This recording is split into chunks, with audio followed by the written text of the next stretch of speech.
of today. Um, and for today's video, I actually want to talk about the Queen's Beasts.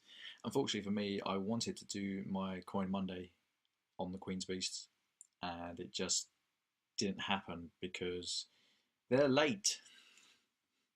What can I do? Like, they were meant to arrive on Thursday. I did an all-nighter prepping for my pre-order. Spent all night prepping, trying to sort out the logistical side of it. And I was like, okay, I'll have to stay up to 12. I can do this. I've pulled many an all-nighter being a student for the best part of 5 or 6 years. Nope, didn't turn up. I phoned them up and I said, okay, it hasn't arrived. Can you give me a time of when it will arrive? And some really sweet Indian lady, I can only presume she was Indian. She sounded Indian. She was like, oh, you'll probably receive it tomorrow. And I was like, okay, that's cool. I'm not going to complain. You know, did it turn up? Nope. Didn't turn up Friday either. By then, I was pretty pissed off. So, because I wanted a holiday myself, I've had a few weeks off from my place of work. I've actually had 3.5 weeks off, but I hurt my knee moving my house, so I had 2 days off where I shouldn't have done. Oh, actually, I think that's called sickness, although I'll probably get a kick in when I go back to work, most probably. I know what they are like. So yeah, I wanted to talk about the QBs. It won't be the ball because I don't have it. I'm going to start off with the Gryphon. And you may be thinking, that's a really odd choice. Why are you showing me the Gryphon? And the reason I'm showing you the Gryphon is because I didn't get the line in. I tend to do my pre-orders based on what people want, so that way I don't have too much excess stock.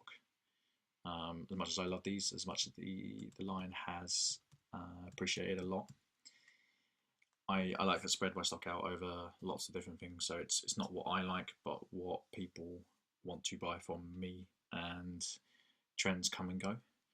And I didn't want to be stuck on a load of QB that I couldn't shift until the next order, which is in 6 months' time. The only way to get rid of it is to reduce prices down to something that I don't want to do. So essentially, it's dead money for most of the year. But the reason I want to talk about the Gryphon was because when I went to buy these, I had a customer come up to me and he was like, "Hey Sean, I want 20 of this, 20, pretty much 20 of 4 different of the QBs." And I said, "Okay, I can sort that out for you." I was like, "Let me shop around. Let me speak to a few people. Some dealers I have more sway over than others. So if I turn up to one dealer and say I want to spend 10,000 euros, some of them will allow me to get a cheaper price. Others will turn around, such as gold, silver, and say, screw you. Who are you to me? You know, I want to get to such a further up where I can have more of an impact on the buy side. And I tend to team up, but my suppliers tend to be people that I do have power to dictate where the negotiation of prices go. Unfortunately, this case couldn't, so I was stuck to the whim of the dealer I was buying from. I won't mention who it was. It was a big European dealer, and I agreed a price with this guy. And due to the house move, I couldn't place the order because I didn't have the money. Like I said in the prior video, I had to borrow some money off someone I know. Thankfully, they know what I'm about. They know I'm trustworthy. If I was a bond, I'd be a AAA bond. That's how trustworthy my friends and family view me when concerning money. So, and it's funny you say bond. Like, we have a saying, "My word is my bond," and I tend to deal with people who align themselves the same way I do. So, if you've got a blemish on your record, I probably won't be doing business with you. I will certainly not trust you with large amounts, and you definitely won't be getting credit off me. That's not going to happen, ever. However, if you've got a very, very good track record with me, you say, "Oh, Sean, I need to stop now, but can I pay you in 2 weeks?" So, yeah, that's okay. You know, I've done that with people.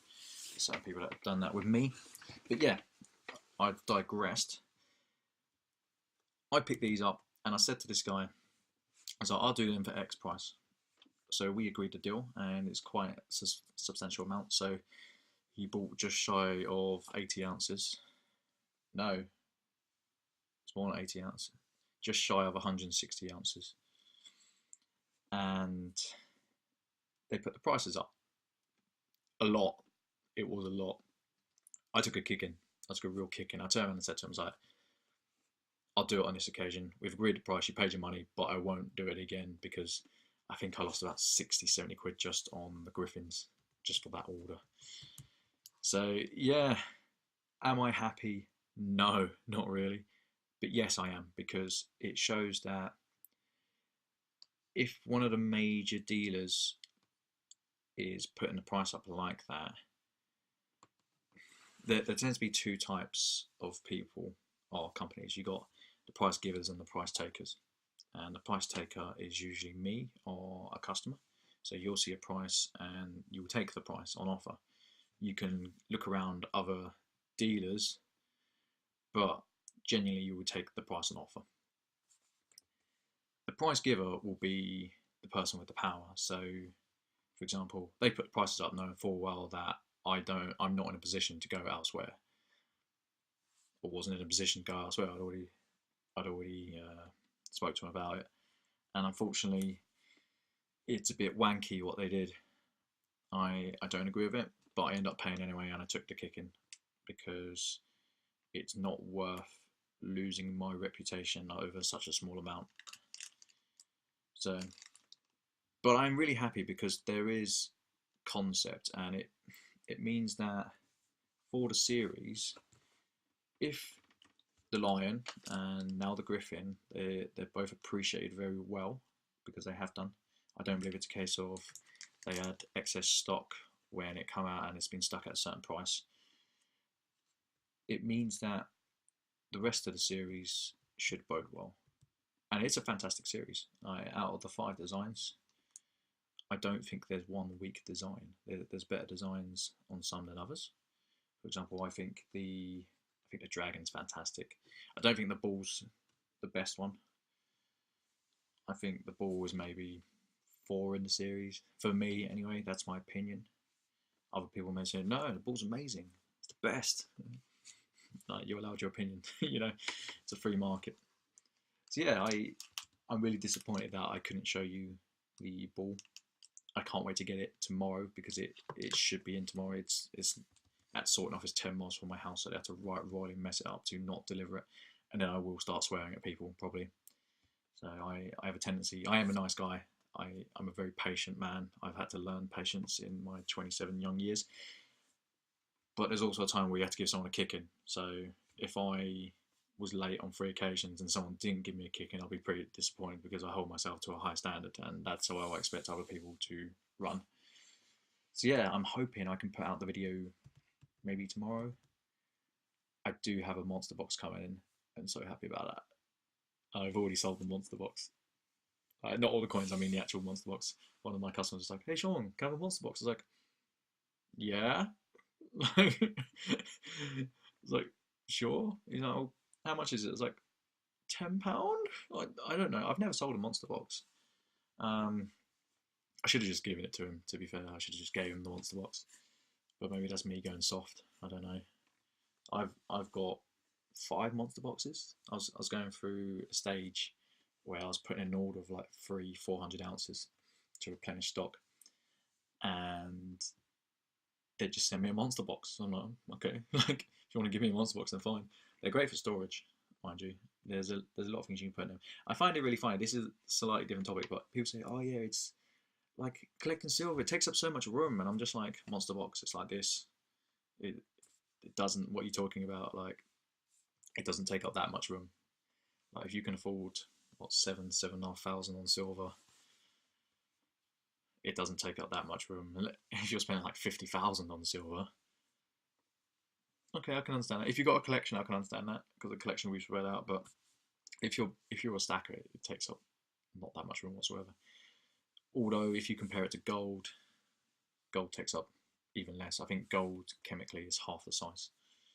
So yeah, that is all I want to say about the QBs. It's a fantastic series. I cannot wait to fulfill the rest of the series. I've been really fortunate in the sense that this is one of the series that I sell the most. People tend to ask me, this this pre-order alone, I had a 10-week. I advertised it 10 weeks before due to the sheer amount of people that just wouldn't leave me alone. Just like, hey Sean, are you selling the Queen's Beast? I'm like, I'll start a list. I'll just start a list, okay? Just leave me alone for the time being. But I do share the enthusiasm of these people. I think it's a great series, and I'm looking forward to what they're going to turn out for the last 5. Except for the Greyhound. That sounds like a bit of a... I'm not sure what they can do with it, in all honesty. But anyway, take care. I may put out another video today. I don't know. I haven't decided. Potentially, potentially not. So